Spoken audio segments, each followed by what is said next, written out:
continuous population rise has led to an alarming increase in the rate of crime within the metropolis, as well as new patterns to perpetuate this act. One of the new patterns involves people who disguise themselves as passengers and riders in tricycle, saddled with the aim of snatching phones and other valuables from victims who unknowingly board it. This worrying trend has caused fear in the minds of residents and commuters who frequently pass through the area via public tricycles. Residents of the city have cried out even as they identified places where these incidents take place. They mentioned Osisioma, Obo Hill, Ngwa Road, among others. Enyimba TV and Radio Limited spoke to people living around the said areas and they shared their experiences. A trader at Obikabi Junction in Obo Hill, who was an eyewitness during one of the incidents, narrated a rather terrifying story.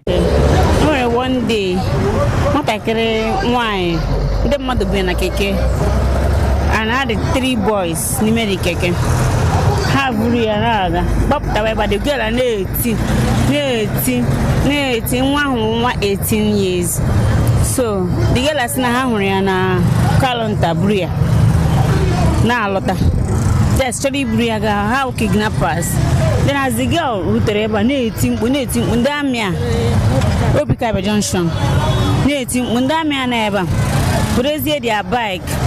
Show the keke was speed, hard tree and water.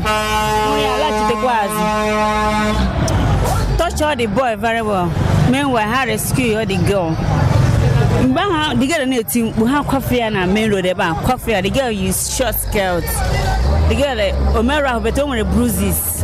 So, Ndamiazi, show the keke make sure that Haji Drea, Bulate and Server. Need let the boy down. Another young man who chose to be anonymous also narrated a story he witnessed. An early afternoon, it was actually a lady who was a victim. She was in a tricycle. So the moment she started shouting at this point when she got to this junction, and immediately she arrived, the keke zoomed off. She said she was in the keke. She boarded the keke with the other passengers inside. So she had this free mind because she wasn't the only one who was there. So along the line, before she could know, she lost consciousness of what she was doing. And after her valuables had been snatched, she was just thrown away at this side and the keke zoomed off. So that was just what happened. An aged woman we spoke to told us about an incident involving a physically challenged person who was picked up along 7-Up Road in the guise of offering lift and was taken towards Opobo Road, of which a ransom was demanded for her release. Naga church. Wanya who kwade ya naga church. Ojiri nwa ya okwo onye mma. So onye moto private. Buru si ya ka mma na joy ga junction. Ya se bata ka mbupuru.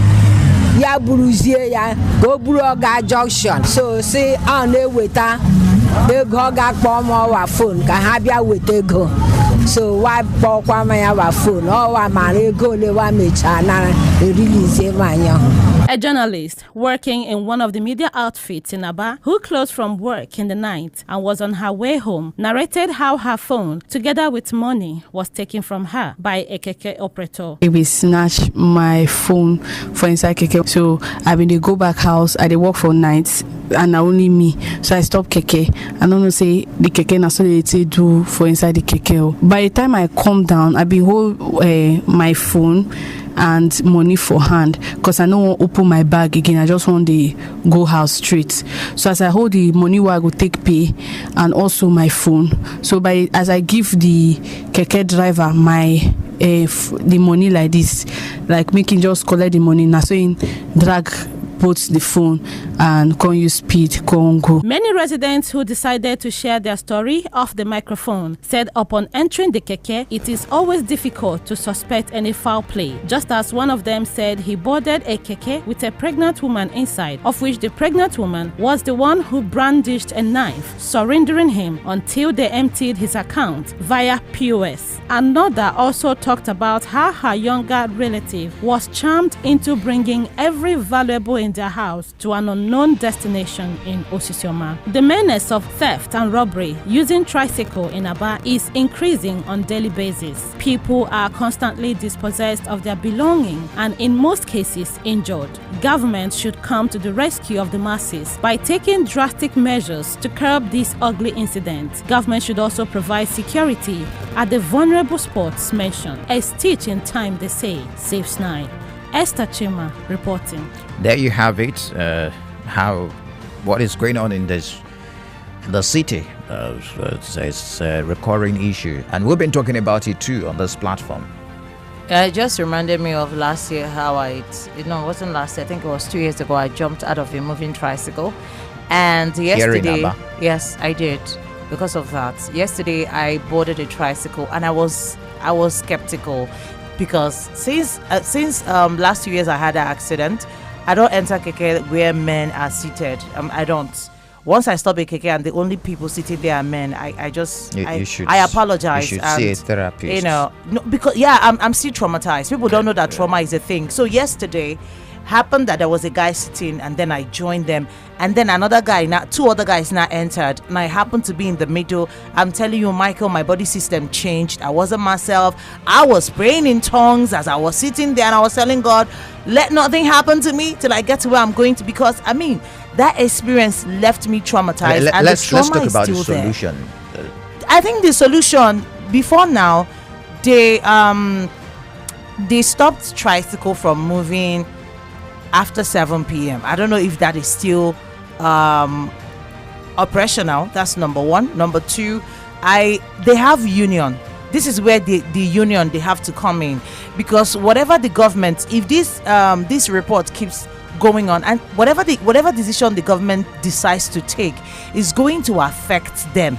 So this is where I think the union need to talk to their members. Most of those tricycles, are they unregistered? The tricycles that are used to operate this thing, are they unregistered? I've had an experience where someone said sometimes when they come back, they used to give their tricycle to some people. Maybe, let me say it in Igbo, I don't have to say it in English. Oh, mother, buy your go over here and mention small money, give me allow. You need to know what the person actually is doing with your tricycle. So I think that's another thing. The union, the members need to talk to their members to actually ascertain what exactly they are doing with their tricycles. We need to be security conscious. It is important to be security conscious. How? You are also going to play your part as a commuter right here in the city of Aba. There is this number on keke tricycles. When you enter such tricycles, any tricycle, ensure that you have that number. I think they are operating under one umbrella union right now. Back in the day when we had Toan, Satwa, and one other one, but right now they are under one umbrella union, which means it is now easy to identify anyone. So just know the number. The number is usually boldly written on any of the keke. It's always behind. You check now before you enter. Yeah. That's why you need to be security conscious on the side of the commuter now. And also, if you suspect any funny move, better don't enter the keke. What if you're already inside? If you suspect any funny move, tell the person you want to come down. Then three, you need to say something when you see something too. Raise an alarm. When you see something, raise an alarm. Then 4, it is to our security operatives. We've mentioned the flash points right on this station, and they've not even done anything about it. I can still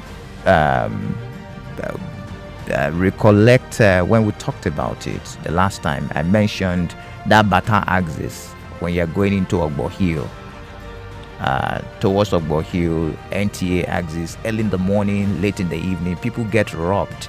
Some of them, they bolt away using tricycles. So these are the flash points. Security operatives should also swing into action. You heard some other flash points as narrated by our reporter there. So it's important that we note these things. We cannot be industrial hub of crime. No, it is wrong. We should be industrial hub of wonderful things, not crime. All right? Very important. Thank you. But let's move on now quickly. The issue of electricity is another issue here on the lineup this morning before we move to some other stories. we're so loaded with Abia stories. So those in the Immaculate Streets said the vandals destroyed the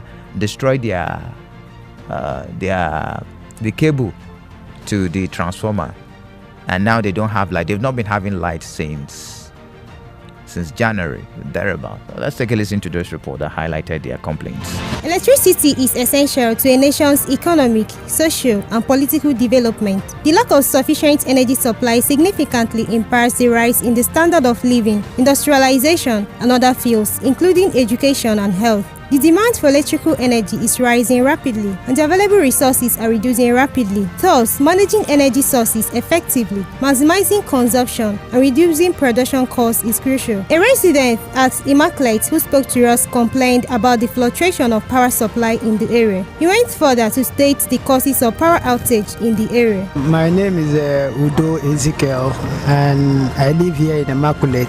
We have challenge in light whereby we don't have steady light. One, and the line we supposed to think we'll be having light steady is the line 11, which doesn't give us much light like the other line 34. So, and another challenge again we have here is our transformer. The youth here, they are just full of stealing cable wires. So even when there's light there, the cable wire being still also cause us not to have light. Another resident who conversed with us stated that they have been on total blackout for a long time. My name is Kelechi. For a long time now, there's no light for Immaculate. They say that they stole something from their transformer twice. So since then, we don't have light now, up to today. Ebere, who is an inhabitant of the area, specified that there has been total blackout in the area since January. She said that there is no hope for power supply in the area anytime soon. The government does not look into the situation urgently. My name is Ebere. Since January, we don't have light. See our transformer here. They vandalized the transformer since January, and we don't have any hope for now. We need light. See what I'm doing.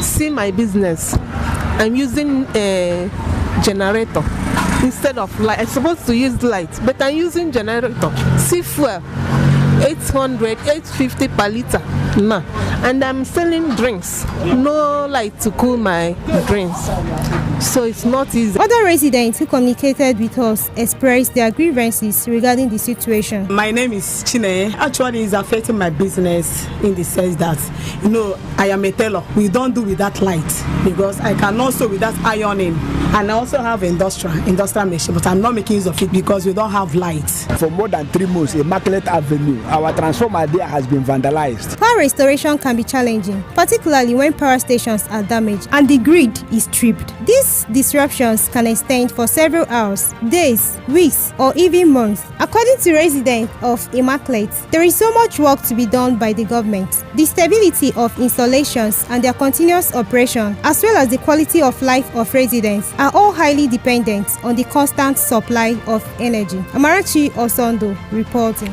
There you have it. Vandals doing what they know best, destroying cables and denying people of power supply. Mary.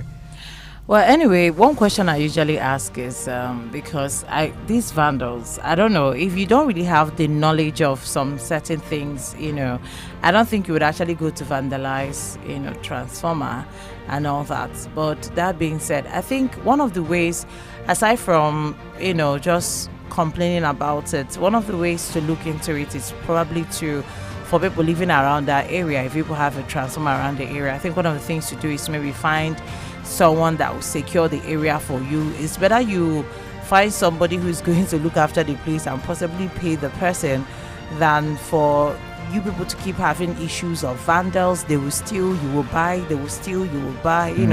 I'm just saying, just find someone in that area that you can entrust it in their hands to look out for all these things and probably maybe pay the person.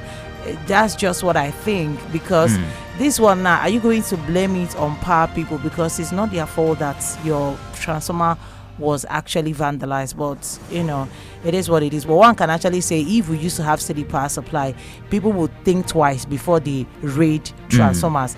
We don't have steady power supply, so that is also encouraging to them. There won't be power is not coming anytime soon, so it encourages them to go and vandalize. If we have steady power supply, I tell you, these vandals, they will think it twice before they try to vandalize any transformer. So let's go straight to Rivers State.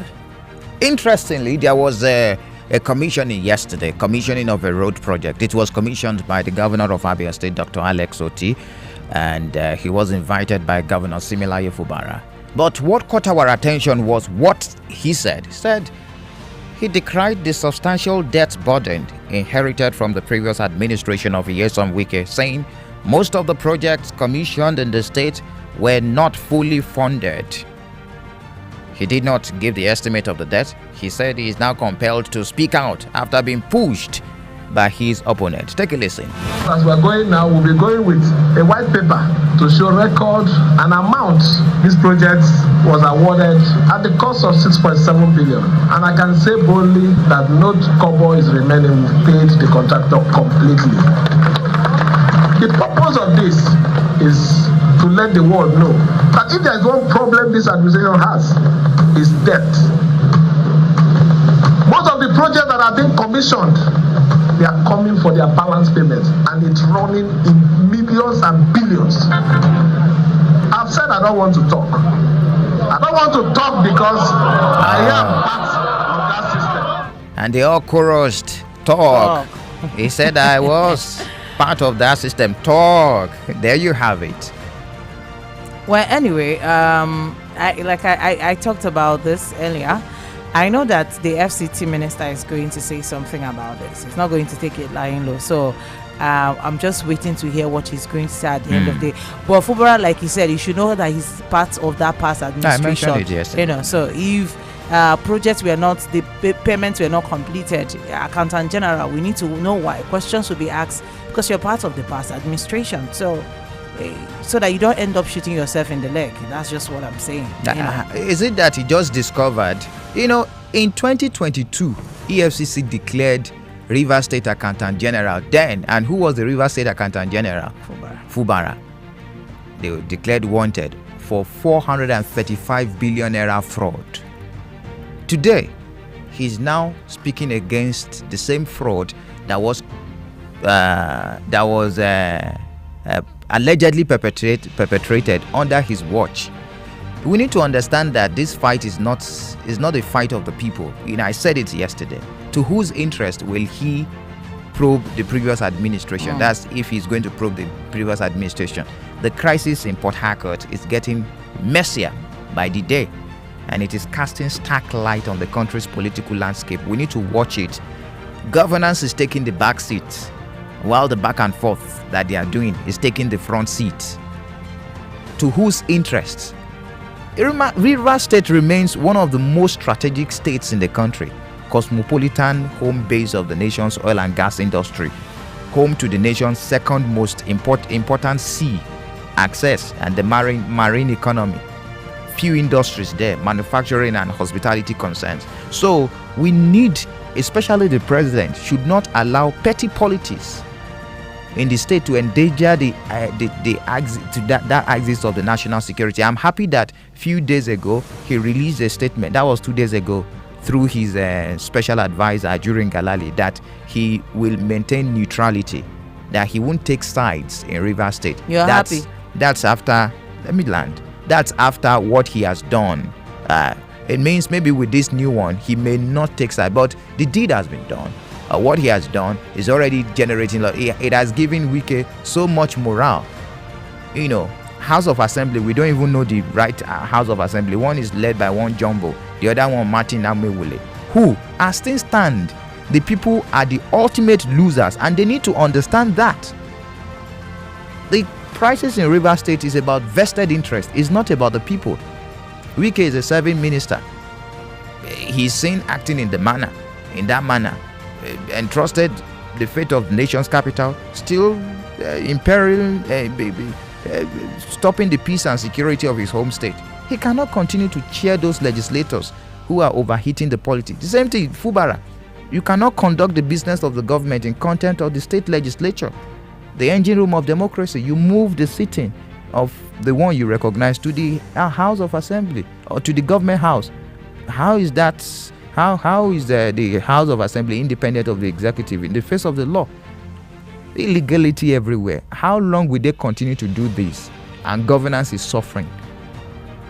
It's all about vested interest. We don't know why they are fighting till now. So unfortunate.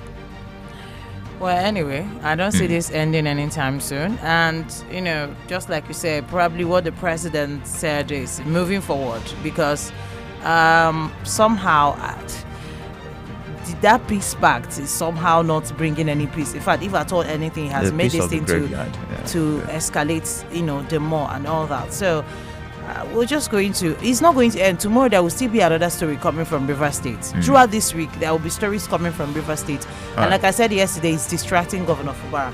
Yes. The lines are open. Let's have your thoughts. 0809 666 0943 or 0708 000 0918. Drop comments for us on the Facebook page. Obina Nwodu, we can see your comment saying he's joining for the first time. Chief Nwodu, first time. You're welcome. You can also drop comments for us on WhatsApp 0809 666 0943. Let's have your thoughts this morning on issues and views. Good morning to you. Hello, good morning. You're welcome, Mazi. Yeah, this one I report from about Holy Land of the Land of Biafra, land of Rajasthan. You're welcome. Yeah, finally, the political people have been finally released. Now, I just want to focus in the board of foundation, which is the 10 billion naira airport project. What I find out here is that the former House of Assembly did not do their job very well. I don't think I would be wrong to say that there was a rubber stamp lawmaker, because they was there to checkmate the executive. According to the reflection, based on the one that you were here this morning, the 10 billion naira, it was a loan request from the UBA. I mean, you know that right? And there was the one who approved this loan.